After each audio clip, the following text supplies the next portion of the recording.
And then there's songs where he just takes your eyes and puts it on Jesus. It says, thank you. We call those vertical songs, songs that lift your perspective towards the heavens and his goodness and his kindness, his faithfulness towards us. And I already told you what was coming. And this is that moment. And when we set out to do this, we said we would do this for no other reason. And God getting the glory and people getting saved.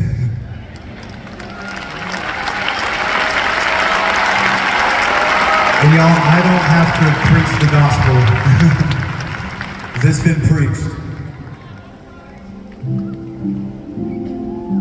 He paid for everything.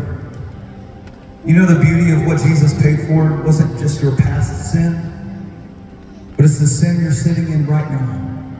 And it's every sin of your future.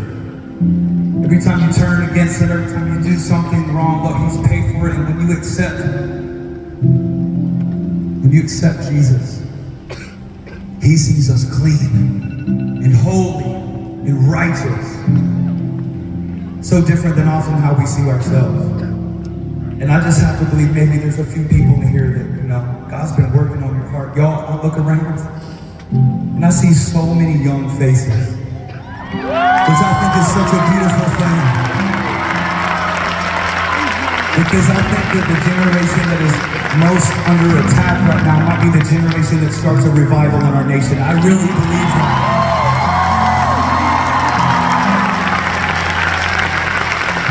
And you would think that there would be 12,000 people in this room, by the way that you're singing, that there'd be 12,000 people that already have peace with God. Your future in heaven is secure.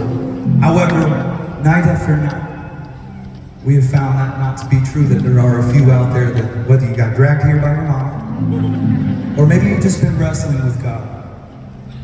And tonight, maybe it's a night when you draw a line in the sand and go, you know what?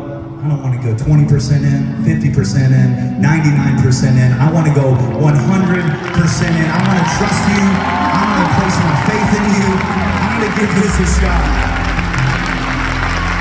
Even if it was for one Brandon out there, or Phil out there, or Brandina, or Philorina, Phyllis out there. I think it's worth it. I think it's worth it. And y'all, the gospel's so simple. God gave me this revelation not too long ago. I have 3 boys, and pray for mama. They cray, y'all. They cray. At that Sour Patch commercial, like, sweet and sour. But they got that revival fire spirit, so I'm looking forward to that. But y'all being their father, being the one that made them, partly made them. The easy part. But being their father, y'all, I love my kids more than anything. And I can't imagine my kids running away from me, turning from me because of something that they did, some mess that they're in, or something that happened to them, or a label they put on themselves that they think they were not worthy of a relationship with their father. I'm the one, I want them to take their mess and bring it to me. I want to help clean it up. Of course I would have the best plans for my kids. I want them to thrive. I want them to soar. You realize that's a fraction of how God feels about you? He made you. He made you. He loves you. He's obsessed with you. You're the apple of his eye. And of course, he'd have the best plans for you. And no, it's not going to be easy. But I promise you it'll be better. When you follow his ways, it's always better. And young folks, you ain't got to start wearing khaki pants and a polo shirt when you say yes to Jesus, all right? You know what? And it's like, what's beautiful is God doesn't just save us, but Ephesians 3:20 says that God is able to do exceedingly abundantly more than anything we ask for or imagine, according to the power that he's placed inside of us.